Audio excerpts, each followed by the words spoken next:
Capítulo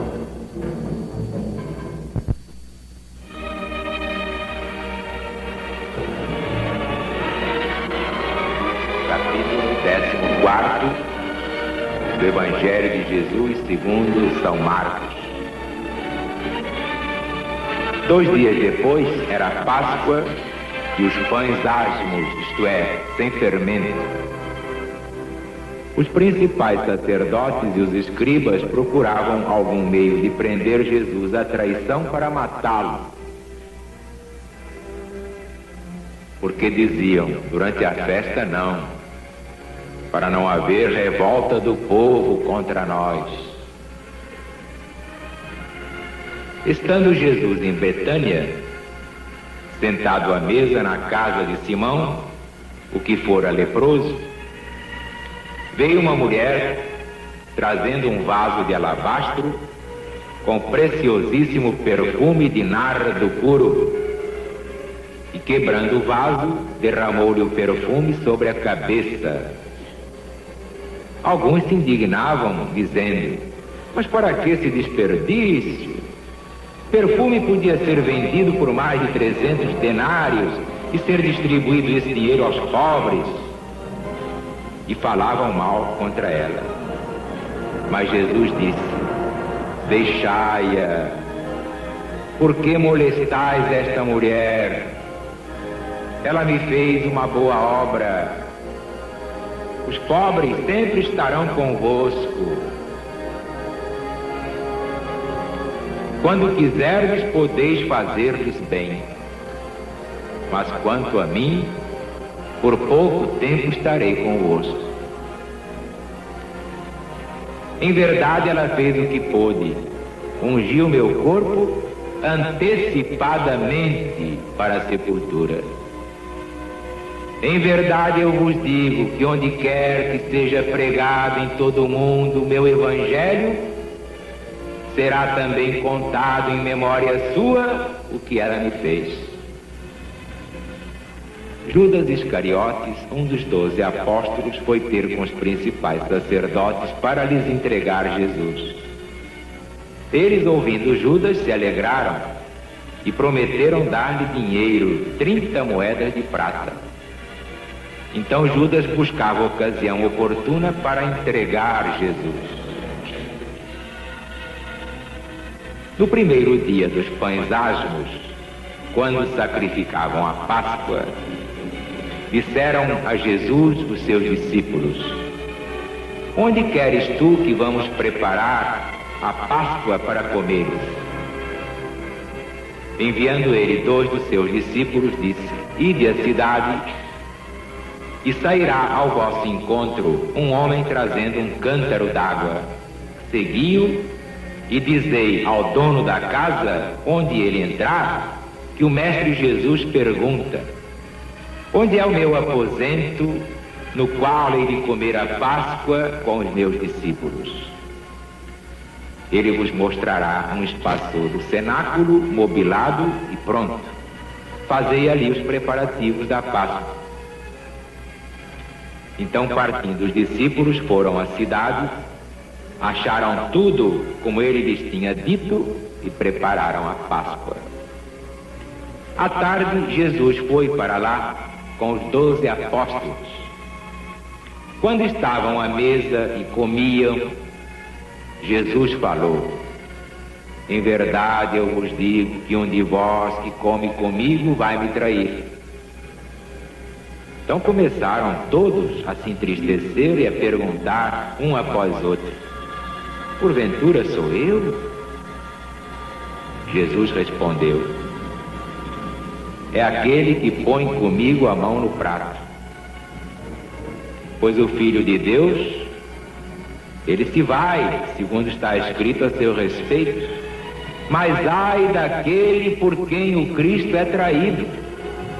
Melhor seria para esse homem se não tivesse nascido.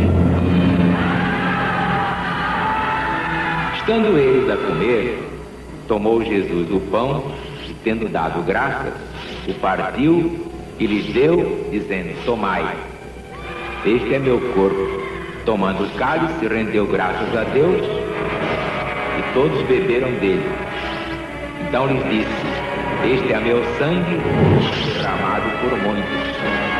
Em verdade, eu vos digo que nunca mais beberei do fruto da videira, até aquele dia em que o hei de beber novo no... E tendo cantado um hino, saíram para o Monte das Oliveiras. Disse-lhes Jesus: a todos vós serei hoje pedra de tropeço, porque está escrito: ferirei o pastor e as ovelhas ficarão dispersadas. Mas depois que eu ressuscitar, irei adiante de vós para Galiléia. Mas Pedro falou: Senhor, ainda que sejas para todos uma pedra de tropeço, nunca o serás para mim. Então Jesus declarou: Pedro, Pedro, em verdade eu te digo, tu, hoje, esta noite, antes de cantar o galo 2 vezes, 3 vezes me negarás. Mas Pedro repetia com veemência: Senhor, ainda que seja necessário morrer contigo, de modo algum te negarei. E assim diziam todos os demais. Chegaram a um lugar chamado Getsemane, e disse Jesus aos seus apóstolos: sentai-vos aqui enquanto eu oro, enquanto eu falo com Deus. Levando consigo Pedro, Tiago e João, começou a ter pavor e a se angustiar. Então lhes disse: minha alma está triste até a morte. Ficai aqui e vigiai. Adiantando-se um pouco, prostrou-se em terra e começou a orar, que se fosse possível passasse dele aquela hora. E orando dizia: Abba, quer dizer Pai, tudo te é possível, afasta de mim este cálice. Todavia não seja o que eu quero, mas o que tu queres, Senhor. Voltando, os encontrou dormindo e disse a Pedro: dorme, Simão, não pudeste vigiar 1 hora sequer? Eu vos digo, vigiai, orai, para não entrardes em tentação. O espírito, na verdade, está pronto, mas a carne é fraca. Voltando, encontrou-os dormindo novamente. Estavam com os olhos pesados, nem sabiam o que respondiam a Jesus. Voltou Jesus pela 3ª vez e lhes falou: agora podeis dormir, descansai. É chegada a hora. Cristo está sendo traído nas mãos de pecadores. Levantai-vos, vamos-nos daqui, já se aproxima aquele que é o meu traidor. No mesmo instante, enquanto ainda falava, chegou Judas Iscariotes, com ele uma multidão armada de espadas e varapaus, multidão enviada pelos principais sacerdotes. O traidor lhes tinha dado um sinal dizendo: aquele a quem eu beijar, esse é que é Jesus. Prendei-o e levai-o com toda a segurança. Havendo chegado, aproximou-se logo de Jesus e disse: Mestre! E o beijou. Então eles lhe puseram as mãos e o prenderam. Pedro puxou da espada e, dando um golpe no servo do sumo sacerdote, lhe decepou uma orelha. Mas disse Jesus: viestes armados de espadas e varapaus para me prender, como se eu fosse um salteador? Todos os dias eu estava convosco no templo, ensinando, e não me prendestes lá? Mas isto é para que se cumpra a Escritura. Todos o deixaram, todos fugiram, Jesus ficou sozinho. Seguia Jesus um moço coberto unicamente com um lençol, e o agarraram, mas ele, largando o lençol, fugiu. Levaram Jesus à casa do sumo sacerdote. reuniram-se todos os principais sacerdotes, escribas e anciãos do povo. Pedro o seguia de longe até dentro do pátio da casa do sumo sacerdote. Estava sentado com os oficiais de justiça, aquentando-se ao fogo. Os principais sacerdotes e todo o sinédrio buscavam testemunho contra Jesus para entregá-lo à morte, mas não achavam. Porque muitos depunham falsamente contra Jesus, mas seus depoimentos não eram coerentes. Depois, levantando-se alguns, davam falso testemunho contra ele, dizendo: nós ouvimos Jesus dizer: eu destruirei este santuário feito por mãos de homem, em 3 dias construirei outro, não feito por mão de homem. Mas nem assim era coerente seu testemunho. Levantando-se o sumo sacerdote no meio do sinédrio, interrogou o Senhor: então, Jesus, nada respondes? Não ouves o que depõem estes contra ti? Mas Jesus se conservou calado, não disse palavra.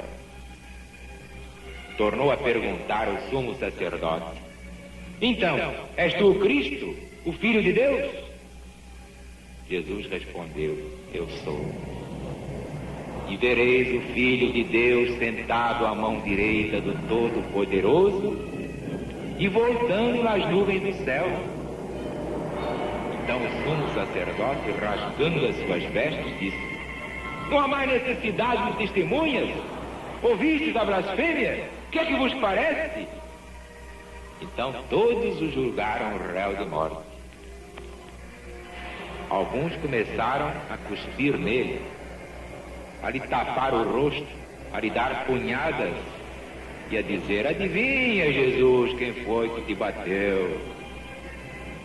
E os oficiais de justiça receberam Jesus a bofetadas.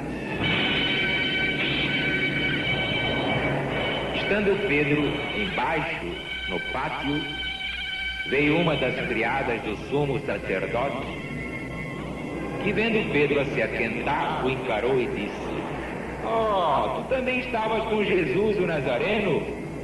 Mas Pedro negou, dizendo: não sei nem compreendo o que dizes, mulher.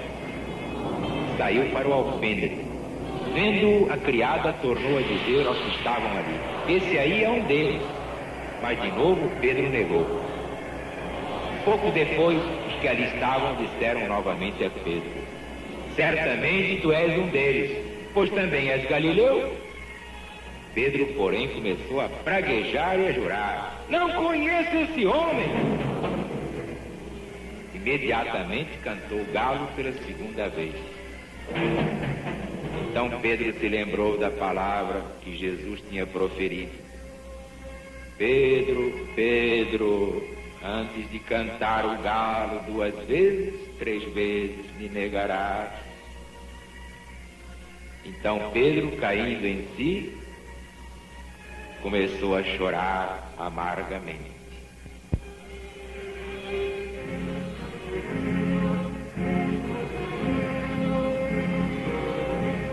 Aí está, meus amigos, meus irmãos, uma página como esta dispensa qualquer comentário. Aqui está todo o sacrifício do Mestre por nós.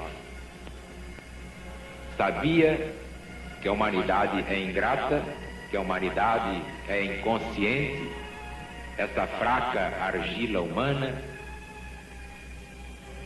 Sabia que ia ser negado, traído, vilipendiado. E entretanto, sendo o Senhor, se fez um servo. Deus feito homem, verbo feito carne para a nossa salvação. Quantas vezes teremos negado também Jesus? Toda vez que não cumprimos nosso dever, estamos negando Jesus. Toda vez que não cumprimos o novo mandamento, estamos negando Cristo. Esse remorso eu não vou levar. Prefiro que me joguem pedras, me chamem de tudo, mas eu estou dando o recado.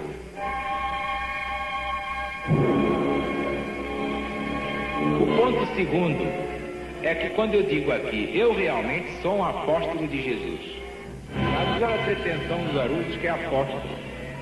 Meu Deus do céu, apóstolo não quer dizer santo. Judas era apóstolo, entretanto foi o diabo, traiu o próprio Jesus. O apóstolo pode ser bom ou pode ser mau. Está aí a prova dentro do Evangelho. Quer dizer que a falsa humildade é pior que a hipocrisia. E eu não gosto de falsa humildade. Gosto de almas limpas, corações limpos. Esse é que vem a Deus, diz o próprio Jesus.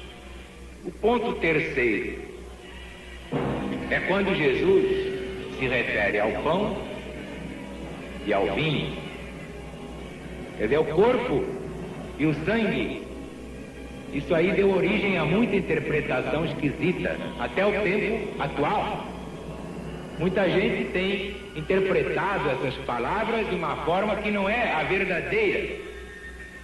Porque o que Jesus quis dizer é que devemos comer o corpo dele, sim, o seu evangelho. Deve ser o nosso alimento. Nosso sangue deve ser a sua palavra, a sua doutrina.